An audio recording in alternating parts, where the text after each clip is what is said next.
नमस्कार, prime debate में आप सभी का स्वागत। मैं हूं आपके साथ हेमंत कुमार। बीजेपी में वापसी की बाट जो रहे नेताओं की उम्मीदों पर फिलहाल पानी फिरता हुआ दिखाई दे रहा है।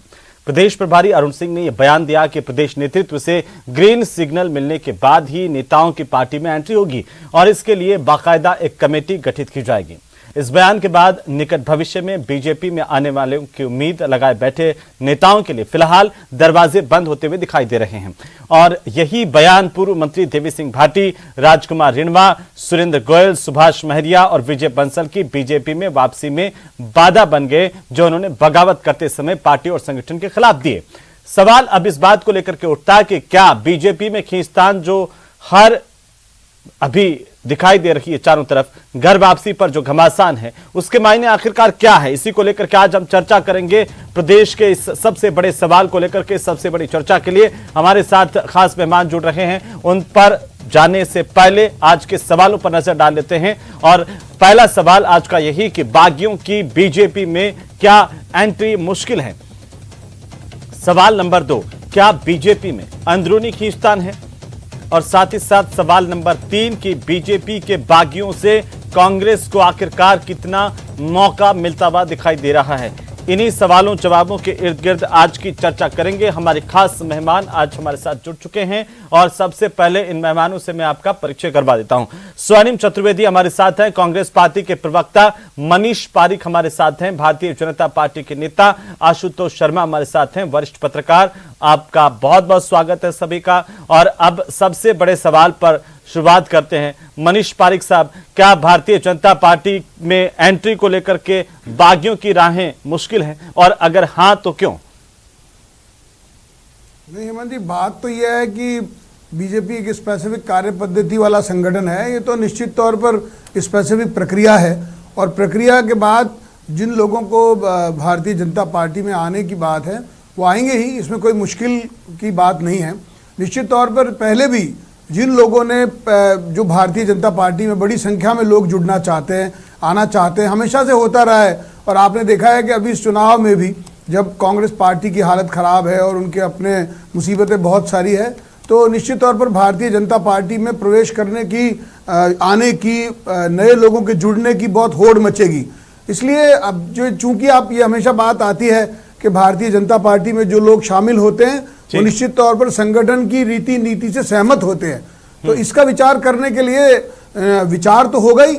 और चूंकि जो अध्यक्षीय प्रणाली है, जिस तरह से मैंने आपको कहा कि पूनिया जी हमारे नेता हैं, सतीश पूनिया जी हमारे प्रदेश अध्यक्ष हैं और वो प्रदेश अध्यक्ष के जरिए जो भी व्यक्ति जिम्मेदार बनाए जाएंगे वो ये तय करेंगे कि किन लोगों को शामिल होना चाहिए। लेकिन ये पक्की बात है कि भारतीय जनता पार्टी में जनता के जुड़ाव का, जन नेताओं के जुड़ाव का हमेशा से स्वागत है। ठीक है स्वर्णिम जी, एक टिप्पणी, क्योंकि देखिए ये बीजेपी की पार्टी का अंदरूनी मसला है कि कब कैसे पार्टी के भीतर बागियों को शामिल करें नहीं करें, लेकिन फिर भी जब सवाल उठाए तो क्या ये घमासान का कारण बना हुआ है 2023 से पहले बागी भारतीय जनता पार्टी के लिए? क्या कैसे आप देख पा रहे हैं? देखिए, मैंने तो ये देखा था कि पिछला जब चुनाव हुआ था, उस चुनाव से पहले और चुनाव के बाद में और अब तक लगातार कई भारतीय जनता पार्टी के नेता राजस्थान में खासकर भारतीय जनता पार्टी को छोड़ चुके। अभी हाल ही में विधायक ने भी इनके छोड़ा इनकी पार्टी को। और सबसे बड़ी बात यह है कि अंदरूनी खींचतान का मंजर यह है कि आज पूर्व मुख्यमंत्री जब दौरे पर जाती है बीकानेर, तो वहां पे उन सांसद के पुत्र जो हाल ही में जिला परिषद या निकाय चुनावों में जमानत जब्त करा करके बैठे हैं भारतीय जनता पार्टी के टिकट पे, वो मना करते हैं भारतीय जनता पार्टी के कार्यकर्ताओं को कि आप मीटिंग में ना जाएं या शामिल ना हो, कार्यक्रम निजी है। ये खींचतान का एक उदाहरण है। दूसरी चीज, एक तरफ भारतीय जनता पार्टी का, हालांकि इनका अंदरूनी मामला है किसको लें किसको ना लें, लेकिन मैं जो बयान सुनता आ रहा हूं पिछले महीने भर से, वो ये सुनता आ रहा हूं प्रदेश अध्यक्ष कि भारतीय जनता पार्टी के लिए सबके दरवाजे खुले, हम दिल्ली जा रहे हैं और जो आना चाहे आ जाए, ये कहते हैं। दूसरी चीज, कांग्रेस के नेता कहीं भी कि प्रदेश, किसी भी प्रदेश का हो, कहीं का भी हो, कितना भी बड़ा दागी किसी भी संगठन का हो, किसी भी पार्टी का हो, कितने ही आरोप लगे हो, चाहे भारतीय जनता पार्टी ने उसके खिलाफ आंदोलन चलाया हो, जैसे हमने बंगाल में देखा शुवेंदु अधिकारी, बीजेपी ने आंदोलन चलाया, वो भारतीय जनता पार्टी में चाहे जब आ सकता है। उसके लिए कोई कमेटी नहीं चाहिए, उसके लिए किसी अध्यक्ष की जरूरत नहीं है, वो बीजेपी में आ जाए, वो धुल भी जाएगा, दाग भी साफ हो जाएंगे और भारतीय जनता पार्टी का नेता भी बन जाएगा, टिकट भी लड़ेगा, जिसके खिलाफ आंदोलन करते रहे उसका ये प्रचार भी करेंगे। ये ठीक है, मैं आता हूं, एक कमेंट सबसे हो जाए उसके बाद चर्चा पर आएंगे। आशुतोष शर्मा जी, कैसे देख पा रहे हैं इस पूरे सिनेरियो को? भारतीय जनता पार्टी के भीतर एक तरफ जो ये कवायद लगातार देखी जा रही थी कि 7 बार के विधायक देवी सिंह भाटी और बाकी राजकुमार रिणवा तमाम लोगों को पार्टी में ले लिया जाएगा, लेकिन उससे पहले प्रदेश प्रभारी का ये बयान कहा कि कमेटी बना रहे हैं, सतीश पुनिया आखिरी निर्णय लेंगे। क्या दिखाता है कि क्या बागियों की वापसी बीजेपी में इतनी अब आसान नहीं है? नहीं, देखिए, बागियों की वापसी आसान है नहीं है, ये प्रश्न इस समय पर नहीं है। ये एक कदम था कि बागियों को ने, देवी सिंह भाटी ने खुद ने घोषणा की कि मैं बीजेपी में शामिल होऊंगा, लेकिन संगठन की तरफ से कोई इस तरह की हरी झंडी या कोई प्रोग्राम नहीं था। लेकिन बड़ा प्रश्न यह है कि भारतीय जनता पार्टी में जो इस समय पर विपक्ष में है, कांग्रेस में सत्ता संघर्ष चल रहा है, वो अपनी जगह पर है, पर भारतीय जनता पार्टी में विपक्ष में रहते हुए भी एक सत्ता संघर्ष चल रहा है कि कौन आगे आएगा, कौन चेहरा होगा। उस चेहरे की दौड़ में ये इस तरह के मैच हो रहे हैं। और देखिए, बीजेपी भारतीय जनता पार्टी जो है वो एक संगठनवादी पार्टी है, एक कैडर बेस्ड पार्टी है, उसका अपना एक सिस्टम है। सही कहा मनीष जी ने, लेकिन इससे ये जाहिर होता है कि जो पूर्व मंत्री हैं वो भारतीय जनता पार्टी में आएंगे, वो मूलतः भारतीय जनता पार्टी के लोग हैं, लेकिन भारतीय जनता पार्टी एक मुखी नहीं है। आपस में संवादहीनता की स्थिति ये है जिसकी वजह से बीजेपी को ये एम्बैरेसमेंट हुआ है। और जो आप जो प्रश्न उठा रहे हैं कि क्या भारतीय जनता पार्टी में बागियों का आना मुश्किल है, मुश्किल कुछ नहीं है। चुनावी वेला है, उसमें सब लोग आएंगे और जो गए हैं वो तो जरूर घर वापसी होगी। लेकिन जो पार्टी में इस समय पर आपस में जो फूट चल रही है, आपस में जो गुटबंदी है, उसका ये परिणाम है, संवादहीनता का परिणाम है कि उसकी वजह से आज प्रभारी को स्पष्ट तौर पर कहना पड़ा। और देखिए, भारतीय जनता पार्टी जो संगठनवादी पार्टी है, उसमें संगठन को या प्रदेश अध्यक्ष को इग्नोर करके कोई निर्णय मनमानी के रूप में नहीं लिया जा सकता। और इसी का परिणाम है कि आज पार्टी को इस तरह से नीचा देखना पड़ा है जी। लेकिन आशुतोष शर्मा जी, जब हमने लोगों से ये सवाल पूछा सोशल मीडिया पर कि क्या बागियों की राह बीजेपी में आसान है या इतनी वापसी आसान होगी, तो एक बड़ा तबका है, 81% लोगों ने कहा कि हाँ, बागियों की राहें भारतीय जनता पार्टी में इस बार कम से कम इतनी आसान नहीं है, मुश्किल होने वाली है। जिन्होंने संगठन के खिलाफ आवाज बुलंद की है, जिन्होंने पार्टी के खिलाफ काम किया है, उनको इस बार कम से कम पार्टी जो है वो इतनी आसानी से राहें नहीं देगी, आने के दरवाजे नहीं खोलेगी। लेकिन पारिक साहब, अहम सवाल जो आशुतोष जी ने उठाए हैं कि विपक्ष में रहते हुए भी एक पार्टी के भीतर इस तरह से घमासान मचा हुआ है, क्या ये चिंता की बात नहीं है आपके लिए? नहीं, बिल्कुल हेमंत, मैं ये कहना चाहता हूं कि जो भी कैडर बेस ऑर्गेनाइजेशन है या जहां जो सत्ता से हम 10-15 सीट दूर रहे थे जी, तो ये बात तो हमारे मन का प्रश्न नहीं है, जनता का प्रश्न है कि जिनके कारण से भाजपा सत्ता से दूर हो गई और 18 सीट और आ जाती, 14 सीट और आ जाती, तो ये सरकार आज भारतीय जनता पार्टी की थी। तो मुझे लगता है कि ये जो प्रश्न है ये लोगों के दिमाग में है, जनमानस के मस्तिष्क में है कि इतनी बीजेपी उनके साथ क्या व्यवहार करेगी है कि कांग्रेस भी सोचती है कि और ज्यादा मेजोरिटी की सीटें आ जाती तो इतना घमासान ही नहीं होता है ना। 4-5 सीटों को लेकर के जो लगातार उनकी लड़ाई चलती रही वो होती ही नहीं, आखिरकार कांटो काट अगर ये स्थितियां नहीं रहती तो। लेकिन आप जब कांग्रेस पर ये लगातार आरोप लगाते हैं, सचिन पायलट पर लगातार आरोप लगाते हैं कि कांग्रेस के भीतर सब कुछ ठीक नहीं चल रहा है, तो ऐसे में क्या माना जाए कि देखिए बीकानेर का दौरा वसुंधरा राजे का और वहां से जो सिग्नल मिलना चाहिए था, आप ही के पार्टी के लोगों ने कहा कि पार्टी की तरफ से कोई कार्यक्रम नहीं है, वहां पर नहीं जाए, इस तरह के जो अब ये क्या माना जाए कि अर्जुन राम मेघवाल और देवी सिंह भाटी की अदावत अब खुलकर के और वापस से उसी रूप का सामना पार्टी को करना पड़ सकता है, या जो शर्मा जी, आशुतोष जी इशारा कर रहे हैं कि विपक्ष में रहते हुए एक पार्टी के भीतर अगर इस तरह की स्थितियां बनती हैं तो वो ठीक नहीं है किसी भी पार्टी के लिए? जी, मैंने आपको इसीलिए निवेदन किया मन जी कि कांग्रेस पार्टी में सत्ता का संघर्ष है, मलाई की लड़ाई है, और वहां पे एक व्यक्ति को, उप मुख्यमंत्री को उतार दिया नीचे और उसके बाद में झगड़ा हुआ। भारतीय जनता पार्टी में तो संघर्ष ही रास्ता है, कौन मुकदमे खाएगा, कौन डंडे खाएगा, कौन वहां पे बैरिकेड्स पे चढ़ेगा, कौन आंदोलन करेगा, यहाँ कौन सा संघर्ष है। मैं आपको निवेदन करना चाहता हूँ, अर्जुन राम मेघवाल को टिकट दिया गया, देवी सिंह भाटी ने पार्टी छोड़ दी है जी। मेरा निवेदन और उस टाइम के बयान अगर आप देखेंगे पारिक साहब तो साफ हो जाएगा कि संगठन के भीतर जो है संघर्ष आपके नेता किसके लिए कर रहे थे, सत्ता के लिए कर रहे थे या पार्टी के उसूलों के लिए कर रहे थे? मेरा निवेदन मैंने अभी फिर कहा, जी, मैं इसको और क्लियर करूंगा जी, कि निश्चित तौर पर जब लंबी लड़ाई लड़ी जा रही है, 11 आंदोलन खड़े किए हैं और उसमें डोटासरा को बर्खास्त करना चाहिए, उसमें रीट में घोटाला हुआ है, लंपी में गड़बड़ हो गई है, महिलाओं पर अत्याचार हो रहे हैं, इसकी लड़ाई करनी है। इसमें कौन सा संघर्ष होगा? यहां तो मिलकर लड़ना पड़ेगा। एक बात, अभी तक तो ऐसी बात है नहीं। जो कांग्रेस के बारे में मैं आपको कहना चाहता हूं, वहां सत्ता की लड़ाई है। वहां एक रास्ते चलते मुख्यमंत्री को, उप मुख्यमंत्री को कान पकड़ के नीचे उतार दिया, तो वो झगड़ा स्वाभाविक है। वो 20 लोग मानेसर में जाएंगे, लड़ेंगे, सब लोगों को 5 स्टार होटल में जाएंगे, रुकेंगे, दही बड़े खाएंगे, तो वो है संघर्ष। मिलके लड़ना पड़ेगा, तो मिलके लड़ना पड़ेगा। तो बीकानेर के दौरे से वसुंधरा राजे ने क्या संदेश दिया, और इससे पहले पार्टी के इतर उन्होंने अपना एक संगठन पूरा का पूरा पैरेलल खड़ा करके क्या संदेश दिया था कि वो मिलकर लड़ रहे हैं? मैं आता हूं आपके पास, लेकिन आशुतोष जी कुछ कहना चाह रहे हैं इस पर, आपकी टिप्पणी पर मैं आता हूं। पारिक साहब मुख्यमंत्री हैं जी, बिल्कुल। और वो निश्चित तौर पर आज जो प्रभारी ने बयान दिया है, उसमें उन्होंने एक कमेटी की बात कही है, लेकिन एक बात और महत्वपूर्ण कही है। उन्होंने कहा है कि जो प्रधानमंत्री में निष्ठा रखेंगे, इस बात के बहुत महत्वपूर्ण मायने हैं। और मनीष जी अभी कह रहे हैं कि सत्ता की लड़ाई नहीं है, तो ये तो और भी आश्चर्यजनक बात है कि यहाँ सत्ता नहीं है, फिर भी आपस में संघर्ष चल रहा है, फिर भी आपस में संवादहीनता चल रही है। तो इससे बुरी स्थिति क्या होगी? और जबकि पिछले दिनों बिना कमेटी के 3 लोगों को ले लिया गया है। और जहां बात मैं उसको जोड़ूंगा घनश्याम तिवारी जी की वापसी से भारतीय जनता पार्टी में, उन्होंने तो मोदी और शाह पर आरोप लगाए थे और बाकायदा प्रेस कॉन्फ्रेंस करके आरोप लगाए थे। और आरोप ही नहीं लगाए, उन्होंने बाकायदा कांग्रेस पार्टी ज्वाइन की थी, ज्वाइन कर ली थी। हाँ। उनको भारतीय जनता पार्टी ने बिना किसी कमेटी के ले लिया, न केवल ले लिया। ये अच्छा सवाल है, इस पर मैं आऊंगा। उम्र की सीमा भी समाप्त हो गई और उनको सांसद पद से भी नवाज दिया गया है।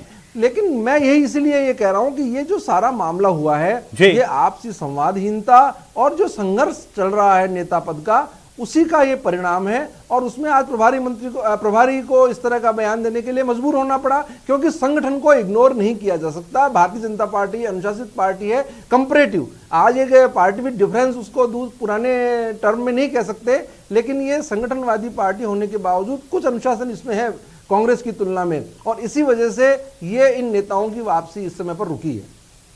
बिल्कुल, मैं पारिक साहब आपका कमेंट लूं, टिप्पणी लूं, उससे पहले जो आपने कहा स्वर्णिम जी से इस पर टिप्पणी ले लेता हूं। स्वर्णिम जी, पारिक साहब का यह कहना है कि आपकी पार्टी के भीतर तो सत्ता की लड़ाई है, उनकी पार्टी के भीतर सत्ता की लड़ाई नहीं है, वो एक कैडर बेस्ड पार्टी है, जहां पर अब कमेटी भी गठित करके अगर किसी को लिया जा रहा है तो इसमें कोई बुरा नहीं मान रहे हैं। वो ये नहीं करेंगे कि हमारे भीतर कोई लड़ाई चल रही है, एक पार्टी है डिसाइड करेगी, आलाकमान डिसाइड करेंगे, मानेंगे। ऐसा नहीं है कि किसी आलाकमान ने डिसाइड कर दिया यहाँ कुछ और हो रहा है। स्वर्णिम जी देखिए हेमंत जी, मैंने तो आपको बताया ना, भी उदाहरण दिए कि दागी भी आ जाए, कितना बड़ा अपराधी आ जाए बीजेपी में, तब तो कमेटी का कहीं हम नाम नहीं सुनते। कल तक वो इनके जिसके विरुद्ध आंदोलन कर रहे होते हैं एक दिन पहले तक, अगले दिन वो बीजेपी में आ जाता है, ये भी देखा है। लेकिन अब आपको मैं 3 उदाहरण देता हूँ जी। देखिए, हाल ही के उदाहरण है वसुंधरा जी के दौरे का, मैंने आपको बताया वहां पे क्या कहा बीजेपी जो सांसद है उनके पुत्र ने। अभी आपने दूसरी चीज एक और ध्यान होगा, जोधपुर में सतीश पुनिया जी गए, पद यात्रा निकाल रहे थे रामदेवरा जी तक, केंद्रीय मंत्री जो जोधपुर से बिलोंग करते हैं उन्होंने रुकवा दिया, अकेले गए बेचारे। अभी इनके प्रदेश अध्यक्ष 12 के दौरे पर गए, लेकिन क्या झालावाड़ सांसद उनके साथ थे या उनको साथ नहीं लिया जी? लेकिन स्वर्णिम चतुर्वेदी जी, ये सवाल तो आप पर भी आता है ना कि पायलट जब हाड़ौती के दौरे पर गए तो कोई मंत्री विधायक तो मिलने नहीं गया। आपने अगर ध्यान दिया हो तो वहां पे मंत्री मिले हैं ना। कहां पे हाड़ौती के दौरे पर कौन मंत्री मिला है? देखिए, जो वहां पे उपलब्ध थे, जो वहां आप नाम बता दीजिए ना, आप तो प्रवक्ता हैं इतनी बड़ी पार्टी की जिसकी सरकार है। अब मेरी बात जी, हाँ बोलिए अपनी बात बताता हूँ आपको, अब आप सुनिए जी। देखिए, सतीश पुनिया जी गए थे राजनीतिक दौरे पर, सचिन पायलट साहब गए थे वहां पे एक सम्मान समारोह में भाग लेने, एक समारोह था यादव समाज का वहां पे। लेकिन वहां पे जो कहना चाहिए, जो वहां के लोकल जनप्रतिनिधि हैं वहां मिले, उनके घर जाकर के भरत सिंह जी से मिले थे, तो वो सब चीजें हुई। लेकिन मैं भरत आपको सिंह दूसरी जी चीज की कह तो रहा हूं, बात ये आप बहुत राजनीतिक सुनते हैं दौरा ना, तो सरकार भी नहीं बहुत आता। सुनती है ना, उनकी इतनी चिट्ठियां हैं कि कोई नेता इस प्रदेश का सबसे ज्यादा चिट्ठियां सरकार को, अपनी सरकार को लिखने वाला नेता होगा भरत सिंह कुंदनपुर, और एक चिट्ठी का हेमंत कोई जी, मैं तो कार्रवाई इतना सा नहीं कह रहा हूं कि अगर संगठन का प्रदेश अध्यक्ष जब जाता है दौरे पर ठीक। और वहां पे जनप्रतिनिधि नहीं होते तो ये लड़ाई का ही संकेत होता है। और आज आप देख लीजिए जितने इनके नेता हैं, मुख्यमंत्री का चेहरा प्रोजेक्ट कर दो, बने या ना बने हो तो एक अलग बात है, चुनाव में परिणाम क्या हो रहे हैं लगातार दिख रहे हैं। और अभी आशुतोष जी ने बताया कि बागी को अगर लेना होता है तो घनश्याम तिवारी जी को ले लिया, आदरणीय हमारे साथ उन्होंने काम किया था लोकसभा चुनावों में, तो वो गए। अभी इनकी हाल ही में विधायक हैं, छोड़ के आई हैं। तो भारतीय जनता पार्टी में भगदड़ मची हुई है। वहां दिख रहा है कि इनके जो अभी जिनके हाथ में कमान है संगठन की, वो ना संगठन चला पा रहे, ना चुनाव जिता पा रहे। पारिक साहब जवाब दीजिए। आप अभी बात कर रहे हैं आंदोलन की, एक आंदोलन खड़ा नहीं कर पाए। आप बताइए, जनता की आवाज अब तक नहीं पहुंचा पाए। कांग्रेस में जाने के लिए किसी को नहीं छोड़ेंगे, एक बात। और अगर अभी घनश्याम तिवारी जी को लेते हैं या मान लीजिए जो भी अन्य लोग पार्टी ज्वाइन करना चाहते हैं उनको शामिल कर रहे हैं, तो कांग्रेस की जान को तो दिक्कत है ही, इनकी परेशानी में बल पड़ेंगे। क्योंकि इनको लगता है कि जो वहां से कोई नाराज होंगे उनको हम ले लेंगे, चुनाव लड़ाएंगे, कुछ वोट लेंगे, वो उसकी संभावना, वो मंसूबे पलने वाले नहीं है। और इसीलिए इनको चिंता हो रही है। जबकि आपने बिल्कुल सही बात खड़ी करी है कि जो विधायक है, जो अध्यक्ष थे, जिनका विषय चला था, जिसके लिए सोनिया जी को निर्णय अभी करना बाकी है कि मुख्यमंत्री कौन होगा, उससे मिलने कौन आ रहे हैं, उसकी सूचना आईबी वाले रख रहे हैं। और उस पर ये जो हो रहे हैं तो वो चिंता करनी चाहिए। लेकिन मैंने आपको कहा कि ये इनका अंदरूनी मामला है, ये कुछ भी करें, कोई भी मुख्यमंत्री बने नहीं बने। लेकिन सबसे बड़ी बात यह है कि भारतीय जनता पार्टी ने जो 2023 की शुरुआत कर दी है, उसमें ही आप समझ सकते हैं कि कांग्रेस पार्टी को चिंता हो गई है कि ये तो मजबूत होने में जा रहे हैं। आशुतोष जी करें तो आपकी पार्टी के भीतर तो चल रहा है। पारिक साहब, आप देखिए कि वसुंधरा के गढ़ में सतीश पूनिया का दौरा, और जब वसुंधरा राजे का दौरा बीकानेर का, और उसके बाद पार्टी कहती थी कि हमारा आधिकारिक तौर पर नहीं, नेता बनने की लड़ाई है क्या पार्टी के भीतर? मैंने आपको कहा कि ये तो और आशुतोष जी तो ये भी कह रहे हैं कि एक बात प्रभारी ने बहुत महत्वपूर्ण कही है, वो ये कही किसी प्रधानमंत्री का नाम लेकर के कि प्रधानमंत्री के प्रति जो समर्पित होगा उसको हम पार्टी का। और एक सवाल उन्होंने और उठाया कि भाई जो भाटी हैं, देवी सिंह भाटी, उनके लिए कमेटी की जरूरत है, सुरेंद्र गोयल के लिए कमेटी की जरूरत हो सकती है, या राजकुमार रणवा के लिए जरूरत हो सकती है, लेकिन घनश्याम तिवारी या फिर बाकी कोई आए तो उनके लिए तो कोई कमेटी की जरूरत नहीं होती। वो भी तो बागी थे ना। बागियों में ये फेरबदल, ये क्या दिखाता कि घमासान तो भीतर बना हुआ है। एक नेता को लेकर के जो लड़ाई है वो आपकी विपक्ष में रहते हुए चल रही है। दो बातें हैं जिसका जवाब, पहली बात का आपने खुद कहा कि आशुतोष जी ने कहा था कि एक मुखी नहीं दिख रही है, तो ये जो माननीय मोदी जी का प्रति आस्था समर्पण की बात है वो हमारे एक मुखी होने की निशानी है कि हमारे देश के, हमारे संसार के नेता माननीय मोदी जी में विश्वास करेंगे। वो एक बात को भूल गए। दूसरी बात, मैंने निवेदन किया कि जो सांसद लड़ाने की बात है वो केंद्रीय चुनाव समिति तय करती है, उसमें राजस्थान के विषय पर तय होगा नहीं होगा। सांसद लड़ाने की बात नहीं है, प्रश्न तो वो है। देखिए केंद्रीय चुनाव समिति ने किसी का सांसद लड़ाने की बात तय कर लिया है, कह रहे थे कि पार्टी में हमारे शामिल करने की बात है।